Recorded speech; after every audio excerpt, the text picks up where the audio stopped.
Hello, it's so wonderful knowing this conference is going on and people like you are gathering together to talk about end of life care, end of life doulas, end of life accompaniment, learning from each other in healthcare and from the people that we serve, especially in Mexico, Central America, South America, such rich history and rich traditions. And what we bring as end-of-life doula movement to me, to South America, Mexico, Central America, what we bring is ways to work with healthcare, most of all, in my opinion. In the United States and other Western countries, a lot of it, our work has been not only healthcare advocacy in all the areas where people have fallen through the cracks, but also in accompaniment spiritually and emotionally. There's very little customs here unless somebody has strong religious background, strong cultural background that they bring with them here to the United States or other Western countries. Otherwise, most people don't have a strong heritage around accompanying the seriously ill, the dying, and the transitions of life.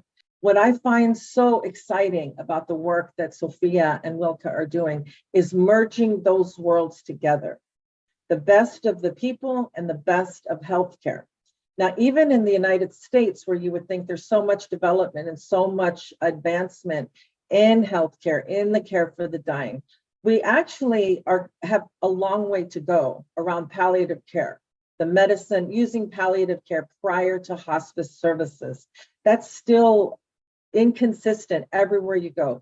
Even with a city like Houston, for example, Houston, Texas, lots of strong healthcare programs, lots of strong palliative care programs there, but not all of them. And it's surprising. So know that wherever you are, wherever you are in the healthcare system or outside of it, using the resources that Wilka and Sofía are sharing today, those that you already working in the field, there is so much possibilities, A long road ahead. We joyfully do it together. I'm always here to help in any way that I can.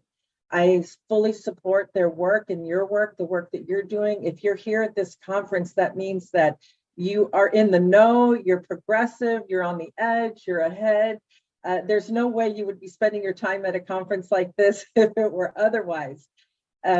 My name is Deanna Flores Cochran, and I have the founder of the School of Accompanying the Dying, Care Doula School of Accompanying the Dying. And I've been doing this work myself since about 2005 when my mother died. I was a hospice nurse before that of many years. And when she died, I realized because of my work as an oncology nurse and a hospice nurse, I saw the difference between how we treated people on the floor from 2000, 2005 to when I was a brand new hospice nurse, 2000, 2001, I studied closely there. I saw why is there such a huge difference between the way people's comfort needs are being handled before they are deemed terminal and brought and invited to hospice and the day before. They should not be that much suffering the day before the diagnosis of terminal to the day that they come onto hospice, because with hospice protocols, with palliative care protocols within hospice, often we can turn people's symptoms around within 24 hours. The protocols are there, they work. Why do we have to wait for that day of terminal diagnosis? That's been my whole passion ever since I began. When my mother died, I had the huge awareness that hospice has it covered as far as people dying with care and with expert care as their body is declining and dying towards death. What's not covered is when people are dying before that hospice service has begun. That's the area where I specialize in as a person outside of mainstream healthcare. That's what my whole school is about, training people to accompany people who are dying, whether they're on hospice or before. And I completely specialize before hospice because that's where the suffering is happening. Now, in countries where there's no palliative care, little palliative care, even through the dying time, we have a lot to do. I'm always here, I'm always available.